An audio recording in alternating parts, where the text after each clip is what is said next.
फिर चलिए बेटा देख रहे हैं कि तुमने कभी देखा है खाली कटोरों में वसंत का उतरना।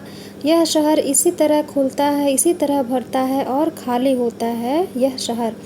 इसी तरह रोज़ रोज़ एक अनंत शव ले जाते हैं कंधे अंधेरी गली से चमकती हुई गंगा की तरफ। तो अब देखिए यहाँ पे कवि कह रहे हैं कि तुमने कभी देखा है खाली कटोरों में वसंत का उतरना। तो एक तरह से हम ये देख सकते हैं कि जब भिखारियों के खाली कटोरों में जब कुछ भर जाता है, मतलब पैसे रुपए जो भी अगर उन्हें कुछ मिल जाता है, तो उस समय क्या तुमने उनके आँखों की चमक को या फिर मुस्कान को देखा है, उसको महसूस किया है। या फिर हम यहाँ पे ये कह सकते हैं कि बनारस के लिए भी, कि बनारस शहर में भी जब वसंत आता है तो वो उसकी जो प्रकृति है वो कितनी हरी भरी और खिली खिली हो जाती है। तो क्या आप लोगों ने उस चीज़ को कभी महसूस किया है?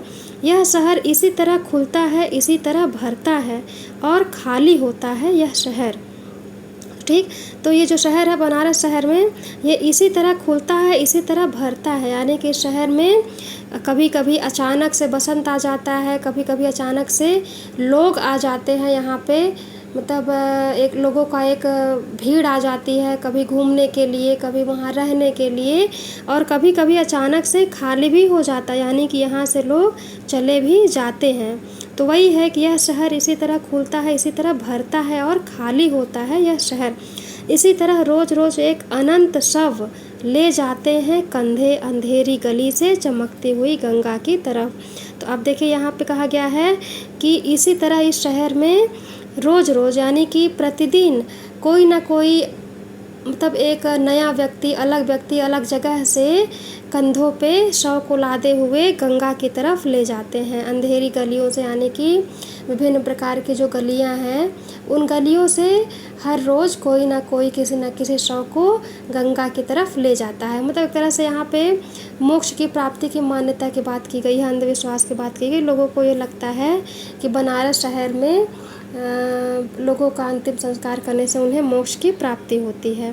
ठीक, तो इस शहर में जिस तरह लोग आते हैं लोग जाते हैं, यानी कि शहर भरता भी है और खाली भी होता है, उसी प्रकार यहाँ पे शव भी लोग ले आते हैं। तो एक तरह से ये शहर भरता भी और खाली भी होता है अंतिम संस्कार के लिए गंगा में। ठीक, तो अब अगला देख रहे हैं हम कि इस शहर में धूल धीरे धीरे उड़ती है, धीरे धीरे चलते हैं लोग, धीरे धीरे बजते हैं घंटे, शाम धीरे धीरे होती है।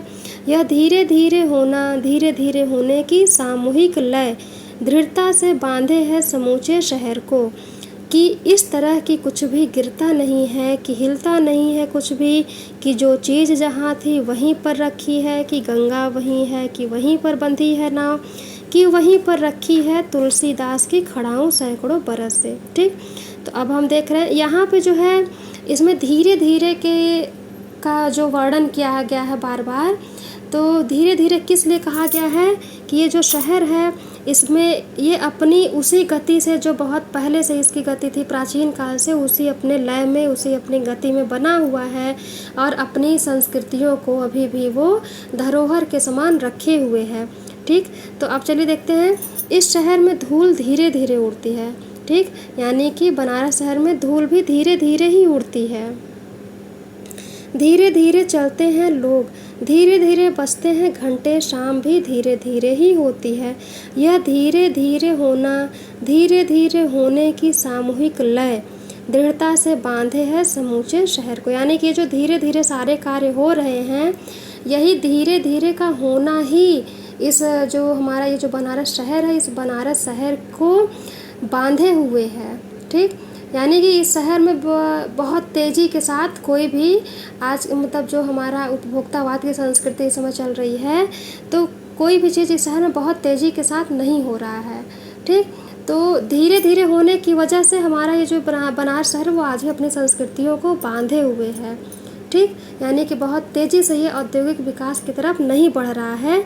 इसलिए यहाँ पे जो इसकी जो संस्कृतियाँ थी, जो इसके मंदिर हैं, इसके जो इसके घाट हैं जहाँ पे लोग घूमने आते हैं, मंदिर जहाँ पे लोग दर्शन करने आते हैं, आज भी सब कुछ वैसा ही है जैसे बहुत पहले से था। तो इसीलिए यहाँ पे जो हमारी संस्कृति थी बहुत प्राचीन काल से, वो अभी भी वहाँ पे मौजूद है, अभी भी वहाँ पे धरोहर के रूप में रखी हुई है, क्योंकि अभी यहाँ पे जो औद्योगिकरण है वो विकास उसका धीरे से हो रहा। ठीक, तो आगे है, इस तरह की कुछ भी गिरता नहीं है, यानी कि जो हमारा धीरे धीरे होने के कारण यहाँ पे कुछ भी गिरता नहीं है, यानी कि यहाँ की जो संस्कृति है वो गिर नहीं रही है, समाप्त नहीं हो रही है, कि हिलता नहीं है कुछ भी, यानी कि कुछ भी यहाँ का डगमगा नहीं पा रहा है, कि जो चीज़ जहाँ थी वहीं पर रखी है, कि गंगा वहीं है, कि वहीं पर बंधी है नाव, कि वहीं पर रखी हुई है तुलसीदास की खड़ाऊँ सैकड़ों बरस से। ठीक, यानी कि जो हमारे मंदिर हैं, जो हमारे सांस्कृतिक धार्मिक स्थल हैं, वो अभी भी जहाँ थे वहीं पे है, तुलसीदास के खड़ाऊ वहीं है, और जो हमारे घाट पे नाव होते हैं वो नाव वहीं है, यानी कि जो चीज़ जहाँ थी वो वहीं वैसे के वैसे अभी भी धरोहर के रूप में रखी हुई। इसीलिए ये एक तरह से दार्शनिक स्थल है, सांस्कृतिक केंद्र भी है हमारा बनारस शहर।